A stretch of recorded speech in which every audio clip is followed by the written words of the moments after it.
And I also want to announce that Tynan's presentation is a 40-minute presentation.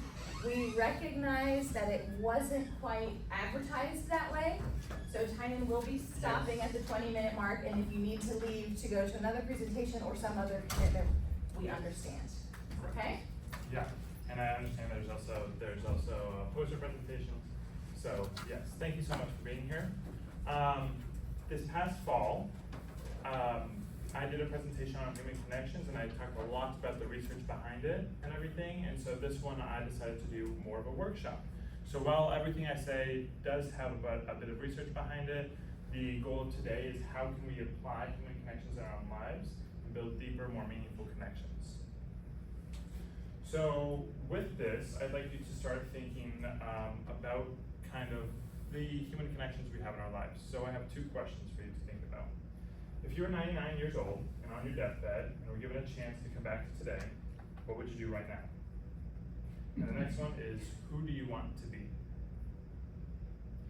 So human connections affect everything we do in our lives. To have a life is to have connections. We are innately social creatures. How we interact with people, how we show up in our conversations, how we learn about our worldview, our perspectives, other people's perspectives, is innately tied to human connections. And so when we look at this, it affects who we are, who we become, and how we interact with the world and what we do, right, in our professions. And I'd also like to preface this by saying that I am no master, nor do I claim to have all the answers. I am also merely a student. A professor has once said that I am an observer of the world, and I thought that was a very accurate description. I've taken in hours upon hours of research on this topic. I've listened to podcasts and made connections, and everything that I've found always stems back to human connections. And I also have a very deeply emotional and relevant history to this topic. As some of you know, I took a leave of absence a few years ago, and there's a whole host of reasons why. But before taking that leave of absence, I did not view myself in the best light. I viewed myself, if I was another human, I thought that human was a scum of the earth. I thought they weren't deserving of love. They weren't deserving of everything that I would say that other people are deserving of. And so I compensated by helping other people and trying to do much more than I could do, and biting off much more than I could chew, and I became my worst enemy. And through human connection of myself, I found, I'm still learning to love myself. Well, I think I do love myself, I'd say that. But I'm learning to continue loving myself and dating myself in that way, and view myself as a whole different person. And so, just anecdotally with my personal experience, that's why I believe in this topic so much. It's how we show up for other people, but also ourselves. So I'd like to do a little bit of an experiment. We have a small group of people here, but if I could get like 3 or 4 volunteers sparsed throughout the room. Essentially what I would like to have done is you're gonna close your eyes and plug your ears, and people around you are just gonna whisper to each other and talk. So if I could get like a volunteer from here, maybe someone from over here, and someone from over there. You can just raise your hand. Awesome. Okay, thank you. And then someone from over here, please. Yes. And then maybe one more from this section. Okay, Jaime? Yeah. Jaime? Okay. So essentially, for the next 2 minutes, just talk to the people around you loud enough so that they can hear you, and make jokes, talk about your day, what you've learned, get to know each other. But the people who have their eyes closed and their ears plugged, just be in your own world, essentially. So yeah, go right ahead. I'll bring you back in about 1.5 minutes, 2 minutes. Get to talk to some people. So, yeah. Hello. I'm Olivia.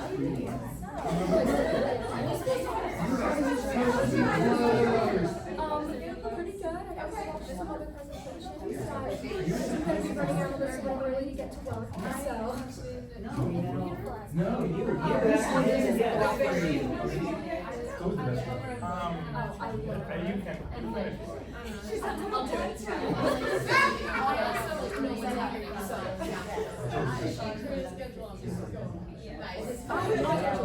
Yes.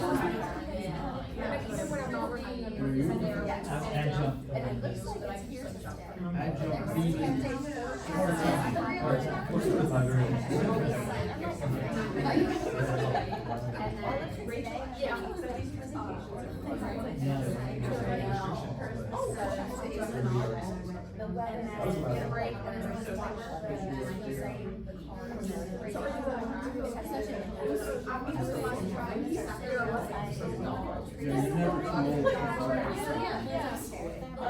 All right, okay, we bring our attention back, tap people on the shoulders, let them know, we can come back to reality. Okay, so I heard some great discussions going on. So for my people who shut their eyes and who close their ears, what was that like for you, being in your own world with everyone else around you? Yes? At first, I said this last time. You're just joking on this. I was just happy because like I could hear the people laughing and smiling, and like I was happy for them, kind of thing. But then like over time, like I felt almost like there was some sort of peace at it, just because like the simplicity of silence. But then also like the isolation from like others, knowing that others were making connections and I wasn't able to do the same. It Right. just kind of felt like off almost. The loneliness aspect of it. I'd say similar, just a little bit isolated, like, apparently I can't plug my ears that well. I wanted to be able to contribute, but. Yes, you could, right?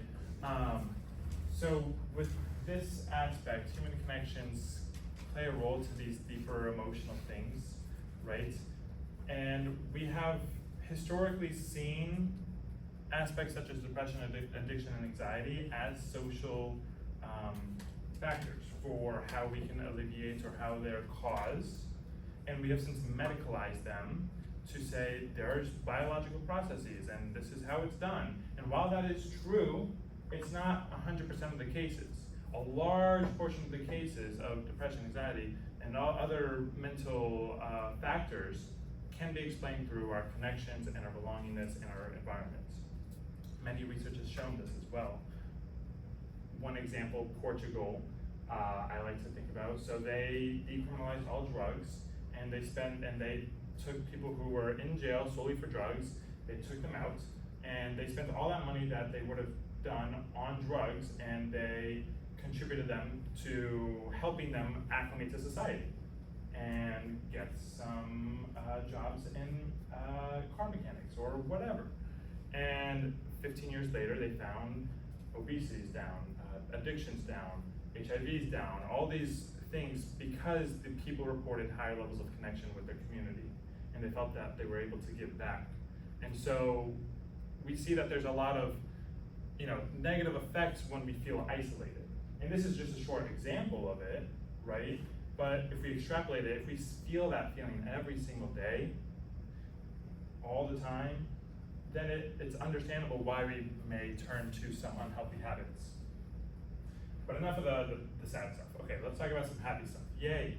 I want you to think about some of your happiest / proudest moments. Think of like 2 to 3. And now, I'm gonna have some prompts for you, and if you say yes, I'd like you to put your hands down. So if everyone can put their hand up, and when the prompt applies to you, if it's a yes, put your hands down. So, did it involve another person? Put your hand down. Look around the room, just see how many people put their hand down. Okay? And then, was it new, novel, or uncomfortable? Did it challenge you physically, emotionally, and or mentally? And did you feel any sort of connection to something, someone, or yourself? Now everyone look around the room. No one's hand is still up. So we see that these happiest and the proudest moments of our lives are also these things that connect us to something bigger, to ourselves, right? It's not just, oh my gosh, yes, I wrote an essay. What? Okay, no, like really, that's, so it really ties to this deeper part where at the end of our lives, this is what we're thinking about, right? Back to my question, if you're 99 years old.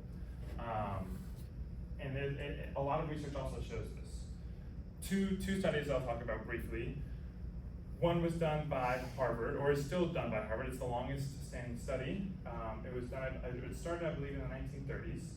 And they've tracked people's lives and all these factors around them, and it's passed down to their children, their grandchildren, and even some their great-grandchildren. They look at all the factors in their lives and they see who are the happiest, most fulfilled people. And they find that it's the ones with the deepest level of connection. And they say, they self-proclaim that I have amazing connections, and those self-reports find the happiest and most fulfilled people. Another study I like to talk about are blue zones. Blue zones are these pocket communities in the world where people live a lot longer than the average typical age expectancy in either the area or the world. And they find, researchers, obviously this is gonna be like, well, what is going on, right? Why are people living so long? I wanna live long. And so they look at these communities and they find that they are walking around and they're chatting with people and they have these strong familial and community connections with their neighbors, and they're always talking.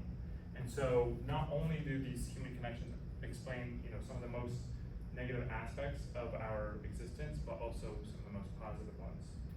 And lastly, for this intro part, I'd also like to say that you are a person too. One thing, by the way, I forgot to say with this is that throughout the presentation we will have star thoughts. Star thoughts are just quotes that allow you to think. So this one is, happiness is only real when shared. Okay, back to you are a person too. Sorry about that. Don't ignore your own needs. View yourself as a person. Why, if you're gonna give someone else advice, right, but you're not gonna give yourself that same advice and follow it, what's the disconnect there? Back to my preface when I was talking about my leave of absence, something that helped me immensely, and that was just a game changer for me, was viewing myself as another person. And what I mean by that, it's not like, oh yes, I know I'm deserving my own rights. It's like, trust me, it sounds crazy. But I go, okay, Tynan, and I would say my own name. Okay, Tynan, we have to vacuum today. That's the only thing that your sister asked you to do around the apartment. Let's try to do it. Or, Tynan, you stayed in bed pretty much all day and you didn't really do a lot, and that's okay. It's not representative of who you are. And so that, at first I was in tears because I was like, oh my gosh, I'm right. I do deserve the love that I give other people. And it shows that our needs are just as equal as others.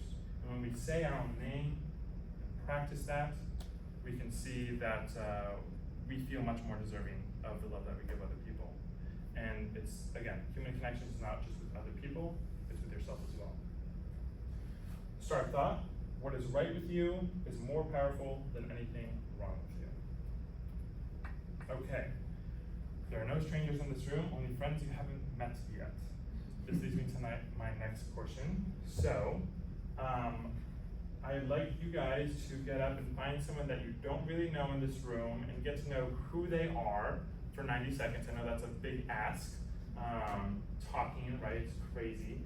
But just 90 seconds, get to know who the person is, someone that you don't really know in the room. So if you'd like to, there's these questions, if you'd like to ask them, if you just want to introduce yourself, go right ahead, whatever you're most comfortable with. Okay, 90 seconds, go. All right. What is it? Ed. You can call me Ed.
Thank the person, say goodbye, and we'll return to our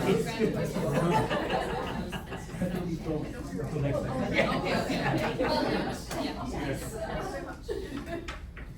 So I've never done this experiment before, so I'm curious to see how many people introduce themselves, if you're students, by what year you are, or, I mean, if you're a student or major, if you also talked about, or students or faculty, sorry, if you say what you do, like what you study or what you teach. Raise your hand if you talked about either one of those two things. Okay, this went perfectly, great. But a lot of the times when we get to know someone, we're talking about what they do and not who they are. I ask who people are, what are their dreams, what are their aspirations, what motivates them, right? And so while, you know, knowing the major and the year is important, don't get me wrong, it doesn't really tell you a whole lot about that person and their lived experiences. There's a whole world of lived experiences in each person, no matter how similar or different they are than you. So, that just goes to show, you know, when we get to know people, we can ask different questions to know who they are, not what they do. Start thoughts. The things you do for yourself are gone when you're gone, but the things you do for others remain. And I know I'm approaching 2:35, so if you need to excuse yourselves, feel free to do so. Just on your way out, please feel free to grab one of these papers. But I'll continue for those who would like to stay. So psychological safety.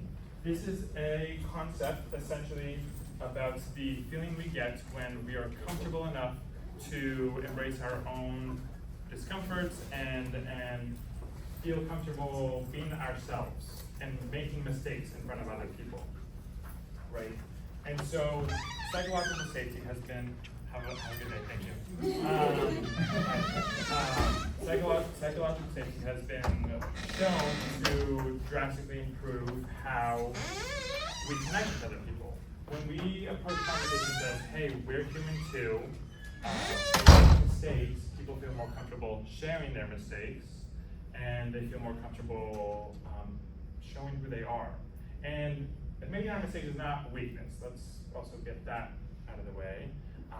Admitting our mistakes shows that, like I said, we're human, and there's a whole range of experiences when it comes to our lives. Ups, downs, motivations, right? So there's a whole lot with psychological safety and showing that, hey, you can be your whole person with me, and allowing them to make mistakes, because nothing's perfect, right? Start thought, attitudes are contagious, are yours worth catching? Okay, so when was the last time you turned off your phones? And by turn off, I mean fully power it off and not let it die. Can you remember the last time you did that? Probably not, right? We are connected to our phones 24/7. And there's good to phones, don't get me wrong. But we are essentially addicted. We are always on our phones. And all the research shows that when we interact with our phones or technology in conversation, it instantly drops the level of connection. There's mixed research to show that the mere presence of a phone on a table lowers the level of connection. Again, it's mixed, but I am always, safe to say, or better safe than sorry in that regards. When was the last time you went to a restaurant or had a meal with someone where you left your phone in your office, your room, whatever, out of the room, right? We always have it on us, and sometimes it can distract us from being present in those conversations. May I borrow someone's phone real quick? Awesome, thank you. Because you gave me your phone, I'll do it with you if you don't mind. May I have a quick conversation with you? Okay, so tell me about a recent trip that you went on. Recent trip, a couple weekends ago, I drove home to Buffalo, which I guess maybe that's not a trip, but I mean, it's 5 hours, so Yes. it's a drive, but. Okay, cool. Okay, now I'm gonna ask to do the same thing. By the way, I am expecting a important phone call from a hiring manager. So, I just wanted to let you know that's why my phone's here, but you have my undivided attention.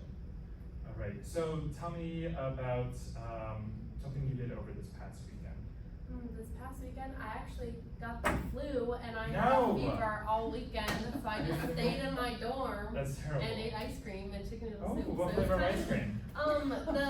The Tonight Dough, Ben and Jerry's.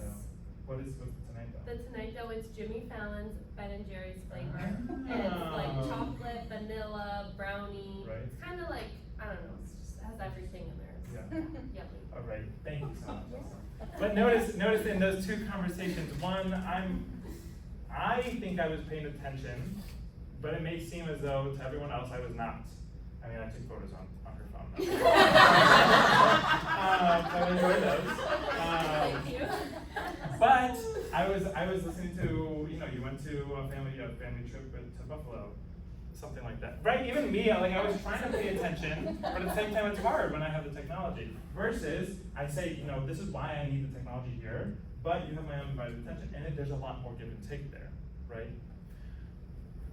There is a benefit of technology. There's an effect called pebbling. Pebbling is with penguins. They will go look for rocks, and they're like, oh my gosh, here's this beautiful rock, and they'll show it to the penguin that they like, they love, whatever. And it's just a way to show their appreciation.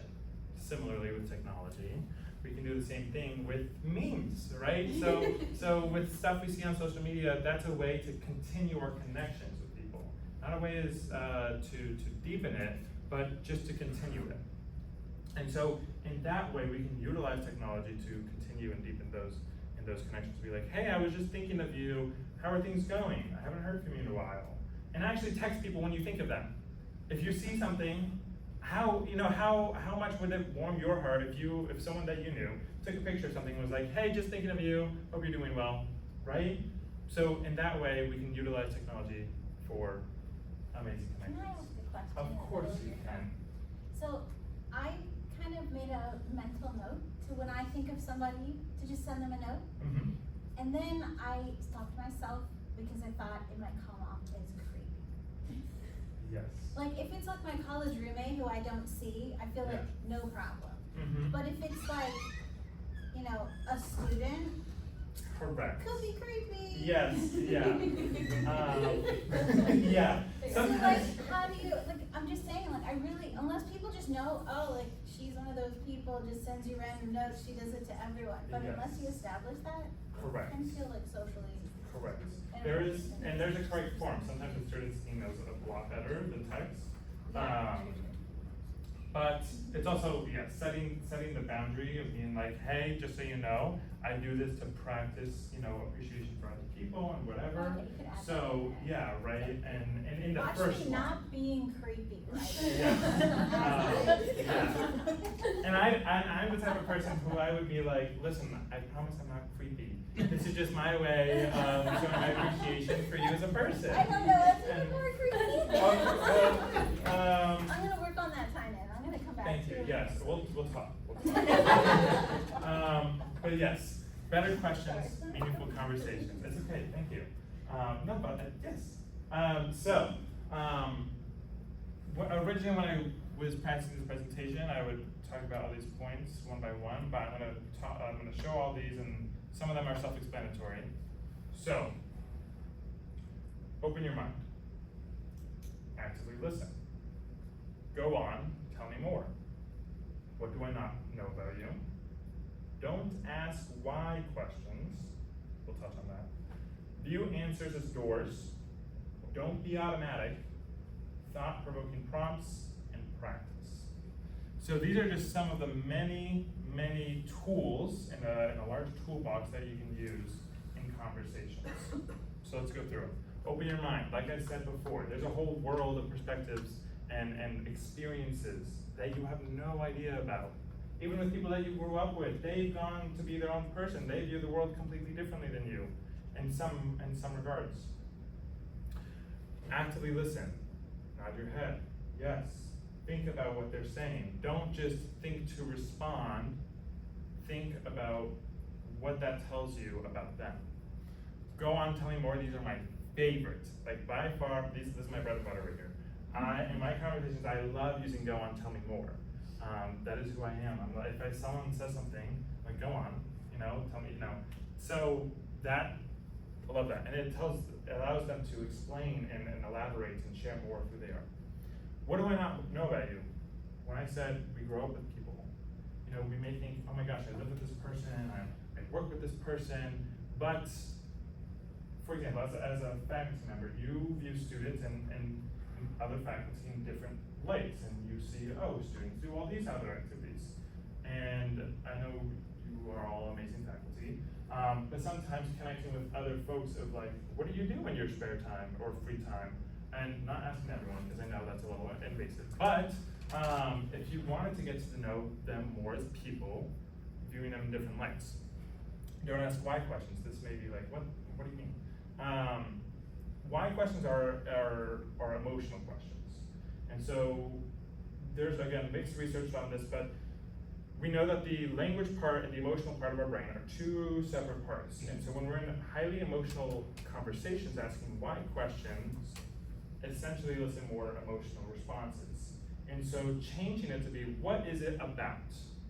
How do you feel about? Allows you to tap more into the language part and elicits a better response.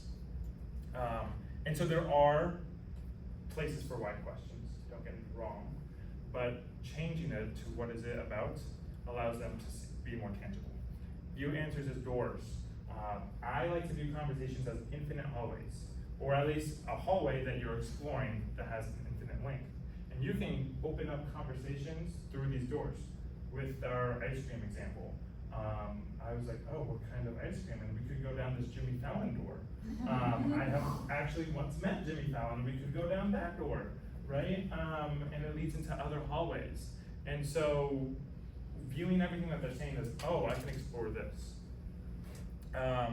Don't be automatic. It's okay to be thoughtful and to give a pause, and to think about what they said and how it affects you. Thought-provoking prompts, similar to these cards that I have on the table, and practice. Practice it because it's going to be uncomfortable. It's up to you to discern what you know to be yourself and what you know that's just not you. And like I said, all those tools are going to be uncomfortable at first, but through practice, you'll be like, okay, these are the ones I like. Go on, tell me more. That's me. That's where I'm at. As opposed to, sometimes I'm not the best with not being automatic. I love just going, right? So, but I try to practice it when I can. So leading into discomfort, because it's gonna be uncomfortable to forge these new connections or these deeper connections, because you're sharing a part of you that's very meaningful. But it also allows the other person to share something that's very meaningful to them, and you connect on a deeper level. And so it's scary, but I encourage you to do so. A head full of fears has no space for dreams. Okay, next we are going into healthy conflicts and how we engage in those. And so part of our existence is conflict. We create problems and we solve them, okay? And so when we have friends, it's inevitable that they're gonna come across what's it called? A thing in the road? Crossroad. Thank you. We're gonna come across a crossroad. And so learning how to navigate that and practice navigating that in a way that you want what's best for the relationship is very important. So instead of being like, Stacy, you did this, I completely disagree with what you did, whatever. Whoa. Okay. Maybe a different way. Stacy, I need to have a difficult conversation with you. I'm scared to have this conversation because I'm afraid I'm gonna say the wrong thing and I may ruin our relationship. But having this conversation is more important than any fears or anxieties I have around it. And I would like us to work through it together so that we can solve it, right? Boom. And that way you disarm yourself as, pointing down, right? You're seeing the problem and you acknowledge that it's not just my perspective, that there's another perspective going on as well, and that together we can work through it. And it's not, how do you help me? It's, okay, how do we figure this out together? And working with people to do so, rather than against. Start thought, listen to understand, don't hear to respond. Okay, and there's also the honor of being a friend, right? You go through these incredibly hard times with people, but you also are there for the joyous times and the down times, right? May I call on you, for example? Would you ever let one of your friends go through personal hardship by themselves? No, we don't. No, you would never, right? And so as people, sometimes we think, oh, I don't want to bother this person. But you're doing a disservice to your friends, because it is an honor for your friends to get to help you. People naturally want to help those in their tribe, in their community. And so when we shy away from talking about our problems, and I'm not saying that we just have to put our problems on blast, but being mindful with it, being intentional with it, learning to live on purpose with purpose, and tying in our connections to help support us. And there's 3 ways you can go about it, basic ways. You can either sit in the mud with them, just allow them to vent. You can help them solve the problem and brainstorm ways or whatever, or you can just distract them as a friend. And so, like I said, you are worthy of the needs that you give to other people. So don't dishonor your friends by not allowing them to help you. Start thought. Just because someone carries it well doesn't mean it isn't heavy. On the flip side of this, we also celebrate wins together. We have plenty of people that we can vent to about different things, but something I don't see as often is celebrating the small wins. I got an A on my exam. I cleaned my room this weekend. I saved some extra money or whatever, And so we don't really talk about that because sometimes we feel like, oh my gosh, I don't want to talk about myself, or I don't want to, again, if you were to hear about that from someone else, great job, cool, great. And so the appreciation of the small moments are also important. Start thought, a shared joy is a double joy, a shared sorrow is half sorrow. So, I won't make you get up and move around too much because we're running out of time, but if you could group up with some people around you, and we're just gonna discuss for the next 3-ish minutes about some questions or about any other stuff. Here's the questions. What is something that surprised you? What are you reconsidering in your life? What are your biggest takeaways? So just group up, 2s, 3s, however many, and feel free to discuss. For 90 seconds, or 3 minutes. How many can be in Do the it for the beginning. One, say it.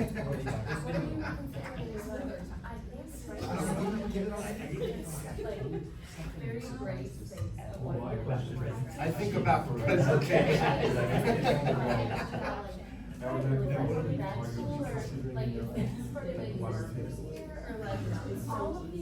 I just watched the podcast last week. The young lady said, how to better communicate. And it had a lot of sense. Yeah, it was. I had some interaction in the last couple of weeks. Some of these topics, and consistent with the.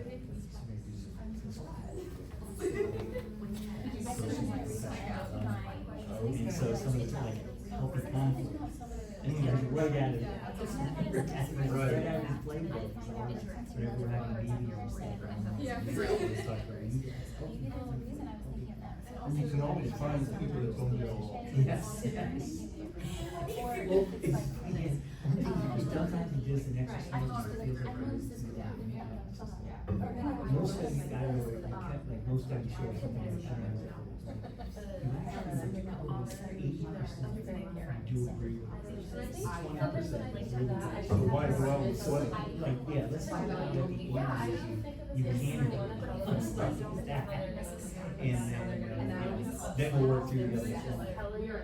I've heard where they say when you have a real problem, find something that's real and just look at it. It's very helpful. What are we considering our, Oh, yes. Whoa.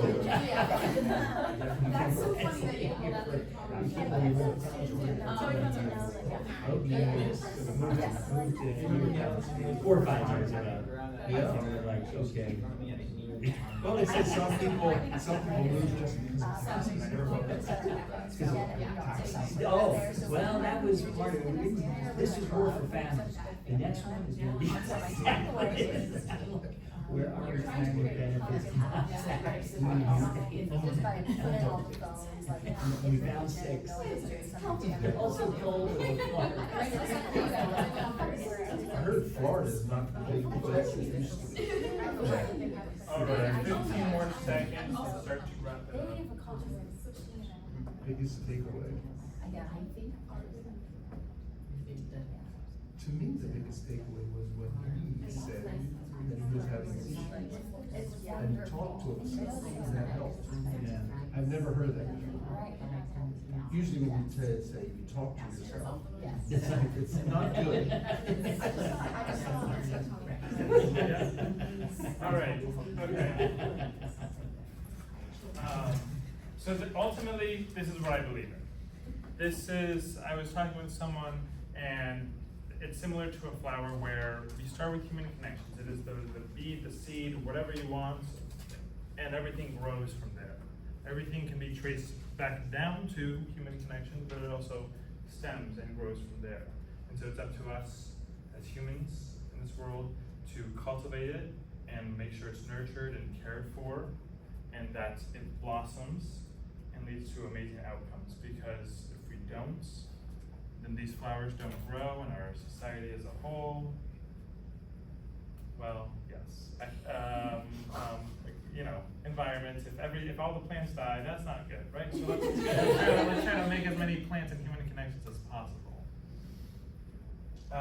So again, I'm no master, but I'd love to talk more if you have any questions. I've done plenty of research on all of these topics. So I'd like to leave you with 2 of my personal quotes and some reflections after this. What happens to you does not define you, but what happens through you does. Life with loved ones is hard, but life with loved ones, or without loved ones, is harder. And some reflection questions as you go throughout the rest of your day.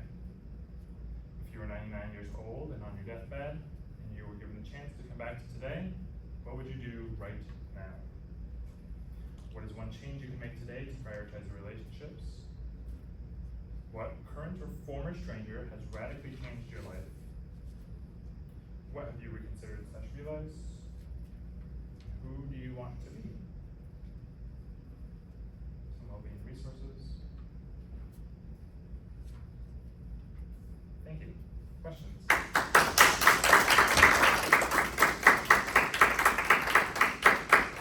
What would you say if you were counseling a monk? A monk? Oh my gosh, that's a great question, and I don't even know.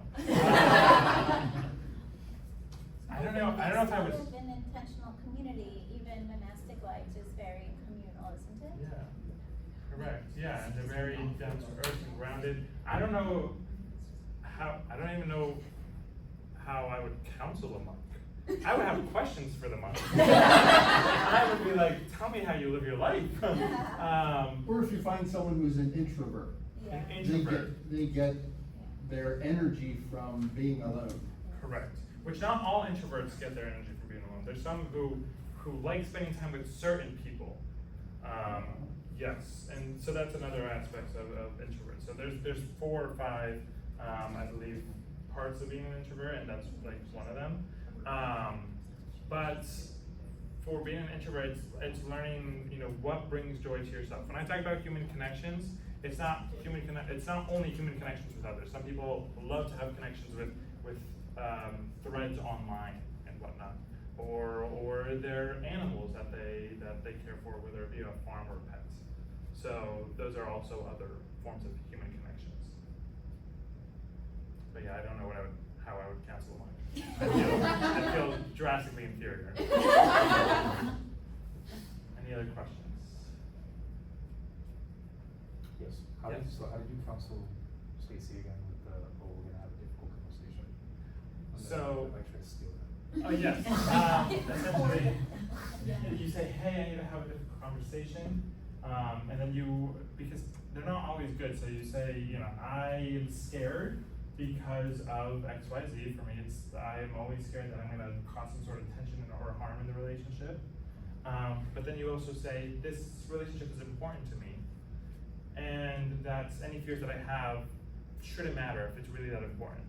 And that I'm willing to go through this uncomfortable process of having this discussion, because I know we're gonna be better on the other side, and we're gonna be stronger. Cause that I feel like is an extra step that I don't think about. I always think about, like, if I'm advising a student, like, hey, we're gonna have a difficult conversation today, but it's a necessary one. Mhm. But yours is, I value the relationship as well. Yes. So I never thought about that. Yeah. Yeah. Because typically when we do, there's some professors who have a bit of a harder teaching style, but not all of them are just doing it because they hate the world. They do it because they love students and they want what's best for students. Yeah, And so like, challenging but fair, that's yes, my mantra. exactly, challenging but fair. So yeah, yes. But and it's hard to be that mean professor, but sometimes they do it out of love. So yeah. Other questions? Okay, thank you so much.